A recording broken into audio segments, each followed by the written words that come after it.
Rabotai, today we're going to discuss the what's the most valuable thing in the world? Valuable, of course, torah mitzvot is the most. I'm just saying, in like a physical aspect. Teddy, what's the most physical aspect you'd say? Health. Health is one. Health is very good. That's a good one. But I'm going to tell you something else. You ready? In the yeshiva of Kelm,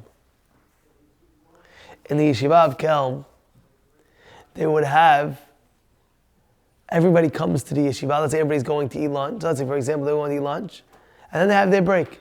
You know how sometimes the yeshiva would have that? They have like a break for, a lunch break for a half hour, but really the lunch break is an hour, let's say.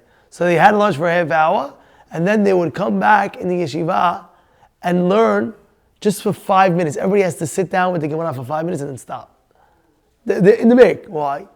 To show you the value of time. To show you the value of time. The Havetz Chaim one time was on a trip with his wife. He had to take his wife for, there was a doctor's appointment, something like that. Imagine a caravan, he had to go see a top doctor, whatever it was. And his son-in-law and the Ponovich Rav,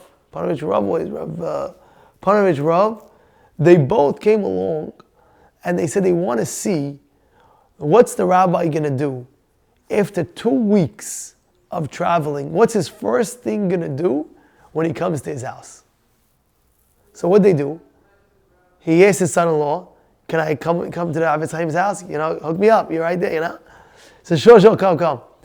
They went. They stayed in the kitchen, and they found out the Havetz Chaim was coming any minute. He's coming any minute, and they were so excited. They're waiting. Finally, the Havetz Chaim comes in.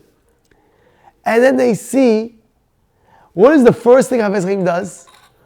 Without even taking off his jacket from a 2-week journey, imagine a 2 weeks journey with a caravan, without even taking off his jacket, he opens up an Rambam and he's sitting down and learning the Rambam as if he was learning it the whole 2 weeks. And his Gabbai who was with him says to the son-in-law and to the Panovich Rav, says, "You're shocked? The whole way, as the horse and buggy is going, he's kept on learning. They say Rav Aaron Kotler, right? One time he was escaping, whatever. And he says he was a little boy and they picked him up. Somebody picked him up from a train to save him, whatever it was, the whole story. But they say he got saved. Imagine you get saved, somebody saves your life. Somebody's about to hit you, he save your life. He says he was consistently learning Torah the second. He says, why? A person has to understand. 2 of the stories that the Hazon Ish would say, famous stories, one of them, I'll tell you one of the 2, was the following. He says, there was a dibuk, famous story about the dibuk. And Rabbi Chana Wassman at the time went to go get it. He said, go take him out, go take the dibuk out. And he went, he says, before you leave, let me know. What is the Havetz Chaim known for in Shamayim? He's known as a Tanah.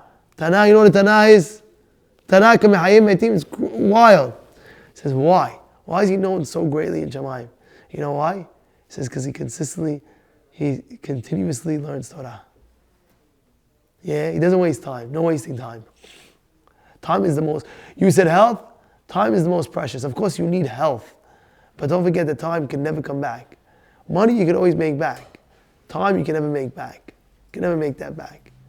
That already a guy gets older, impossible. So therefore take advantage of your time.